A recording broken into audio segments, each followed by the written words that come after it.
કે છેલ્લા 1.5 વર્ષ ત્યાં ગાંધીનગરના કોર્પોરેટરોને અને અહીંના સ્થાનિક આગેવાનોને કહીએ છીએ, પણ કોઈ સાંભળતું નથી.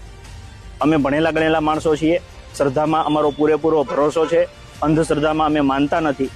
પણ ક્યારેક ઘણી વખતે એવું થતું હોય છે કે જ્યારે પરિવારમાં કોઈ બીમાર હોય અને ડૉક્ટર એવું કહે કે ભાઈ હવે દવા કામ નહીં કરે, દુઆની જરૂર છે, એમ ગાંધીનગર અને સમગ્ર ગુજરાત એમાં રોડ રસ્તાની જે અત્યારે વિપરીત, આમ કહેવાય ને કે રોડમાં ખાડા નથી, ખાડામાં રોડ વયા ગયા છે, એવી પરિસ્થિતિમાં જ્યારે અમને એવું લાગે છે કે આ આખા ગુજરાતના જે રોડ રસ્તા છે એનામાં ભાજપની ભ્રષ્ટાચારની નજર લાગી છે.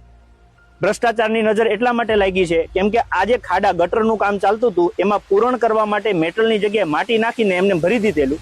આ તો કુદરતના એવા આશીર્વાદ કે વરસાદ પડ્યો ને બધું બેહી ગયું ને આ ખાડા પડ્યા, આ ગોઠણ ખાડા છે. જો મારો પગ કેટલો વયો જાય છે, આ મારા ગોઠણ સુધીનો પગ અંદર વયો ગયો છે.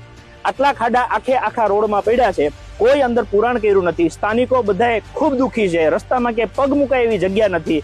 ત્યારે આ ભાજપની ભ્રષ્ટાચારની જે